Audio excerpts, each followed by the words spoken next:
환영합니다. Welcome to K-Culture Dive, where we dive deeper into the heart of Korean culture with K-entertainment issues, AI culture news, and today our K-Culture Issues segment, where we take a dive into the past decade of streaming platforms. And I'm your host, Kwon So-ah. Let's dive in. And joining me on Friday's Dive is our co-host Walter Lee. Hello, Walter. Happy Friday. Happy Friday, Soa, and happy Friday to everyone watching. I'm Walter Lee, here to co-host alongside Soa and also give you the latest in Korean entertainment. Walter, remember earlier this month we talked about the popularity of K-museums. Right, and I especially with the record, remember the record high figures recently with the National Museum of Korea. Right. Well. And off air, I remember asking you which museum was the last one that you made a visit to, right? Yes, and I remember saying it was the War Memorial of Korea, which is one of my favorites. Yes, and there's a reason why we are mentioning that, because that's the place where we are going to start off today. In central Seoul's Yongsan-gu district lies the War Memorial of Korea, which recently witnessed its number of foreign visitors triple in just 3 years. Our Kim Bo-kyung has this report.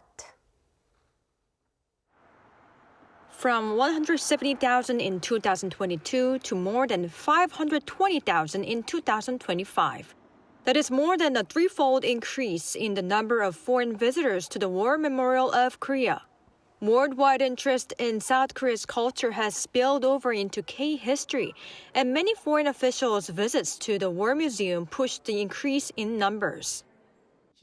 Last year, about 1,500 VIPs from 105 countries visited the memorial and found it very helpful in learning about Korea. Participant nations in the Korean War also said the exhibition was deeply moving in its powerful presentation of their history. General Xavier Brunson, the commander of U.S. Forces Korea, recently visited as well, hinting at the possibility of including visits to the War Memorial of Korea in educational programs for U.S. service members stationed here. It would foster pride and a sense of duty, reaffirm the Korea-U.S. blood alliance, and greatly strengthen the morale and mission awareness of the U.S. Forces Korea.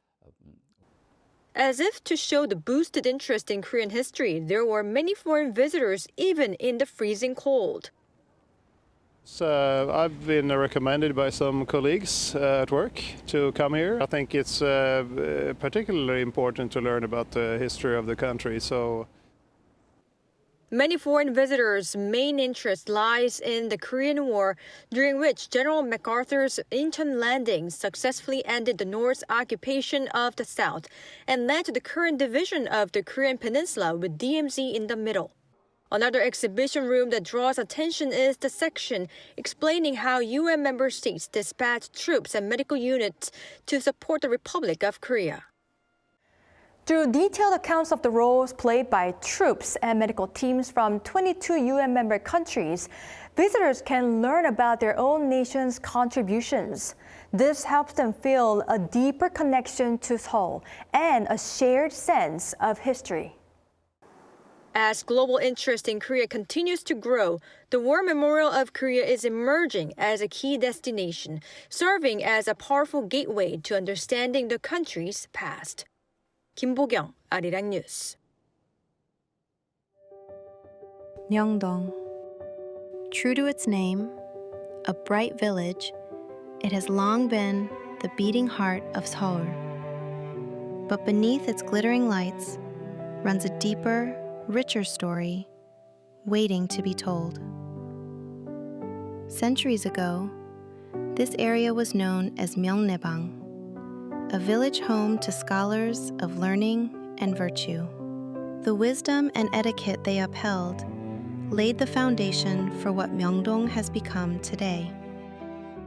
As time passed, the spirit of the scholars gave way to the romantic flair of modern artists. Myeongbong became a sanctuary for culture and arts, filled with poetry, music, and the aroma of coffee. When dark times fell, Myeongbong transformed once more. its romantic streets became a sanctuary of democracy, alive with cries for freedom.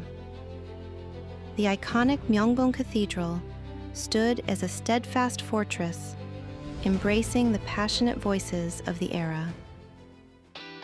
From the romance of art to the passion of democracy, Myeongdong has evolved once again, this time into a vibrant hotspot where people from around the world come together to celebrate. It has been reborn as a trendy global street where laughter and the joy of boundless freedom fill every corner. Art, culture, conflict, and freedom. Through the tides of history, Myeongdong beats today as the brightest and strongest pulse of Seoul. And time for the latest K-Enter news with Walter Lee.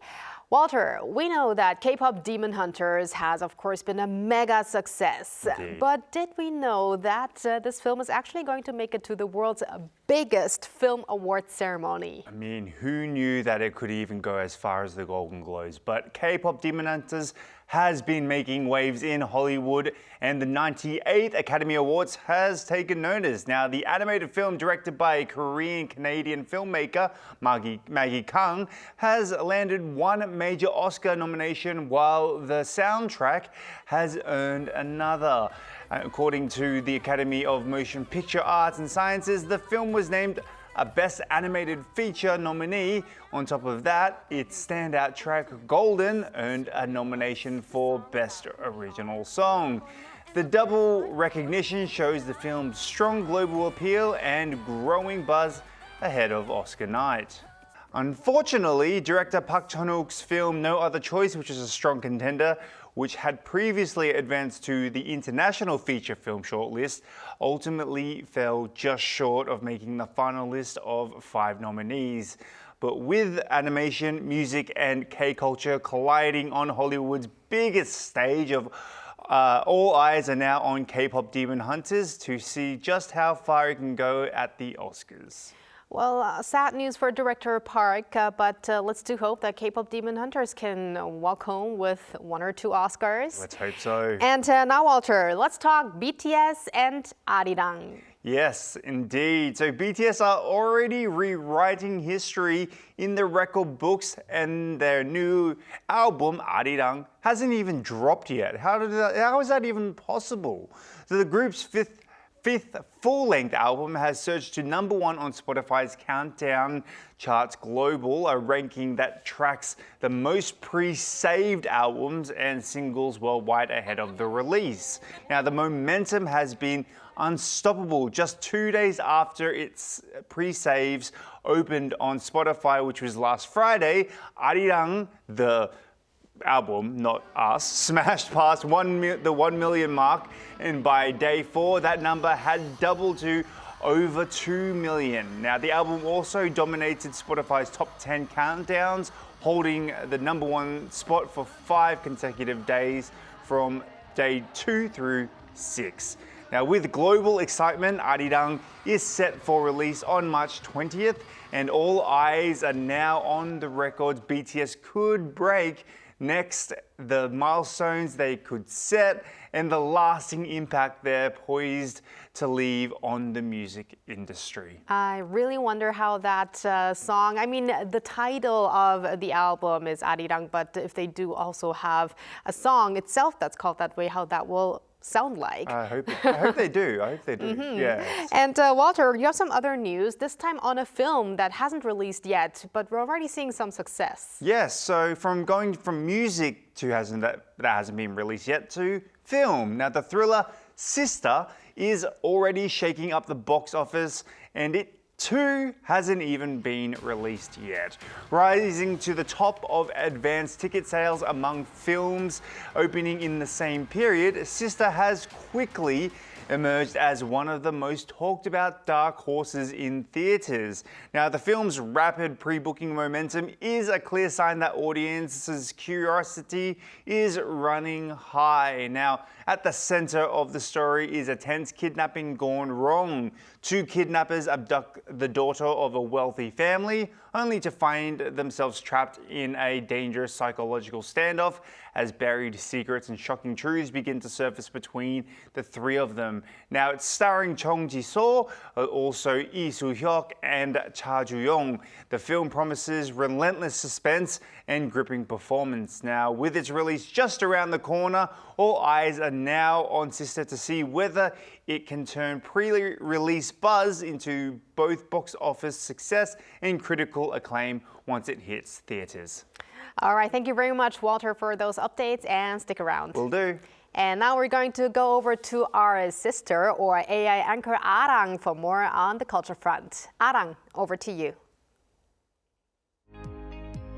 Thanks, Sua. Here's your AI guide to the latest cultural headlines from Korea. Let's begin with our top story. The government plans to boost tourism in Gyeongju's Bomun Tourist Complex by building on the momentum from last year's APEC leaders meeting. The Gyeongsangbuk-do Culture and Tourism Organization will begin construction of an APEC leaders meeting memorial hall this year at Gyeongju Expo Park, recreating the summit venue.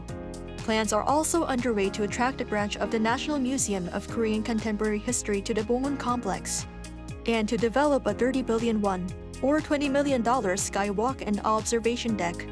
An LED media wall symbolizing the 21 APEC member economies will also be installed, with commemorative exhibitions and festivals set to begin this fall. Admissions to Seoul's major royal heritage sites will be free during the Lunar New Year holiday. The Korea Heritage Service announced that free entry will be offered at the four major royal palaces, as well as the Jongmyo Shrine and the royal tombs of the Joseon dynasty, from February 14 to 18th. Jongmyo Shrine, normally open by advance reservation only, will allow walk-in visitors during the holiday. But please note that all palaces, Jongmyo, and royal tombs will be closed on February 19th for maintenance following the free admission period. Visitors to these royal sites have surged amid the global popularity of K-culture, posting a record 17.8 million people last year. Culture Minister Choi Hyung has sent a congratulatory message to the choreographers of One Dance, a work by the Seoul Metropolitan Dance Theater, following their historic win at the US BESI Awards.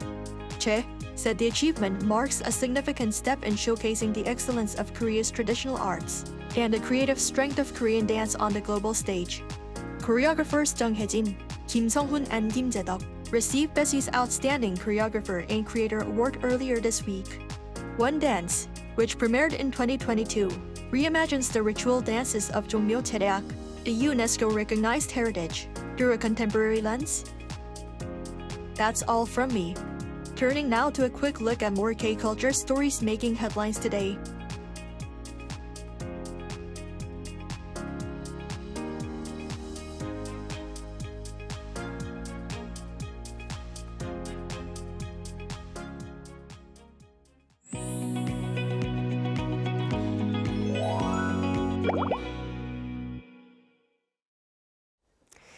In January 2016, 10 years ago, Netflix launched its service in Korea, and since then, streaming platforms have become mainstream. In the past, dramas and variety shows were planned around TV scheduling, but today, many productions are developed with global releases on streaming services in mind from the very beginning. From production budgets and workflows to viewing habits, the entire ecosystem has changed. Let's take a look back at the past decade of streaming platforms and discuss where the future may be headed. We're going to do that with Ji Hae-won, culture critic and professor at Kyunghee University. Welcome back, Professor Ji. Hello, Professor. Hello, good afternoon. All right, so it's already been 10 years since the world's most watched OTT platform, Netflix, entered the Korean market. And since then, we're watching Netflix, Disney Plus, and the Korean ones, TVing and Coupang Play, all of those. We watch it on a regular basis. Right. So compared to a decade ago, what do you think is the biggest change that we're seeing? That's right. It's hard to believe that it has been over 10 years since we started watching media contents on OTT instead of television. So do you remember when you first started watching OTTs? For me, I do remember because I started watching Netflix when Squid Game, the first season, came out. Oh, okay. So for me... What about you, Walter? Yeah, what about well, you? for me, I remember when I first got married, which is 2019. That's when we first got Netflix. So it's been a while. Yeah. Yeah, it's been a while. And for me, it was a little over 10 years ago because before the global OTT platform even arrived in Korea, Puk, now known as Wave, launched in 2012, and which was primarily used as a replay platform for the network TV like KBS, NBC, and SBS. So at that time, domestic OTT service gradually began to be used more widely as internet speed increased and the smartphone became popular. So the launch of Netflix Korea in 2016 marked the beginning of the global OTT market, and over the past decades, audiences have become so accustomed to streaming service. So according to so they don't watch the television TV shows not anymore according to the broadcasting schedule, like a 편성표. So nobody watched the TV actually. Like when I was a little, I have to go home like to watch TV, my favorite television show, but I can watch anytime now. So the emergence of OTT has brought about the significant changes in broadcasting industry as it has the unifies and globalized the content production and distribution structure.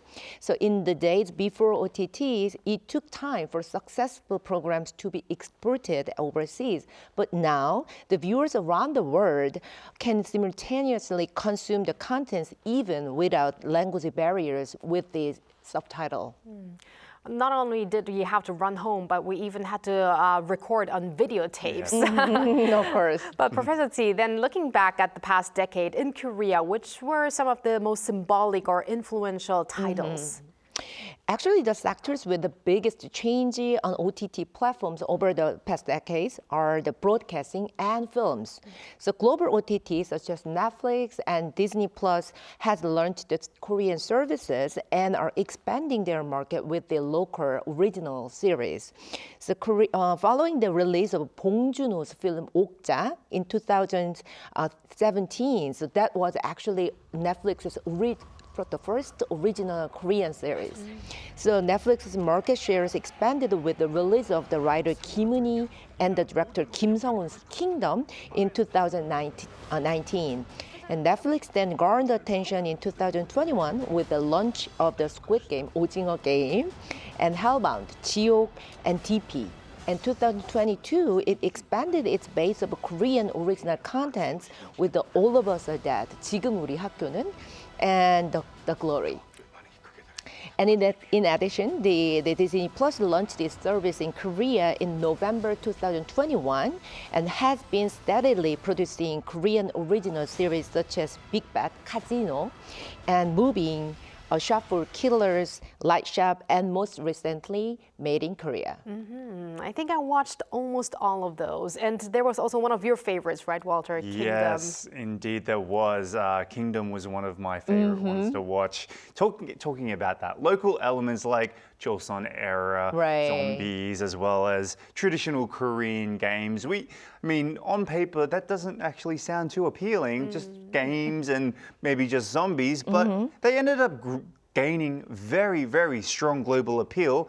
What do you think, how do you think this was possible? Why do you think this was possible? So Walter, the favorite one is the first one, the first season one? Season one, definitely. Right. The Kim Eun-hee's Kingdom is a very unique and refreshing piece of entertainment that presents the zombies, a familiar subject to the global audiences, but set in Joseon Dynasty. So that is very, very unique. So Korean original contents on global OTT platforms tended to create emotional empathy through fantasy or creature-themed contents as they seek to appeal to the broad taste of the global audiences.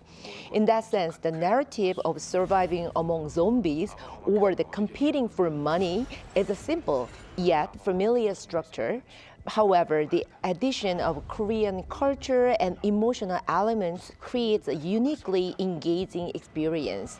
So works like a Kingdom, Squid Game, All of Us Are Dead, and Sweet Home are good examples. I think they're great examples. And let's talk about from a creator's perspective now. So do you see greater freedom since the appearance of streaming platforms, like more people are able to do so? I know people that are also trying to submit into places like Netflix, Disney Plus, etc. Or are we seeing new standards and constraints?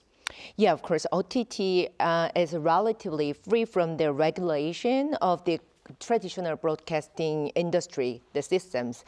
Therefore, it allows for greater freedom in content and expression. So, for example, in Korean broadcasting markets, the network TV channels like KBS, MBC, and SBS, and the cable TV like TVN and JTBC have different standards for violence and sexuality. So, however, OTT are far more liberal in these areas. So, also as OTT blurs the lines between the TV dramas and the films, so many film directors and staffs are moving into the OTT platforms, setting a new standard for content as well. So accordingly, one of the concerns is that there is an increase in works that are characterized by cruelty and violence, so that are full of drugs and profanity, actually. So, and as the OTT series like go beyond the standards of expressions, so network TV and cable TV dramas are actually feel somewhat less interesting these days. Now, in the past, programs were actually produced within broadcasting stations. Right. And do you think that we're actually seeing a weakening of television? Can we say that? Or is it just a totally new ecosystem when it comes to productions? I think we can say both. In fact, the traditional broadcasting stations have lost their powers compared to the past, as the viewership ratings and the revenues has declined. The number of broadcasting contents produced in the broadcasting system, such as TV dramas and variety shows, have also decreased significantly. So these market trends have brought about the structure changes in the broadcasting system as well.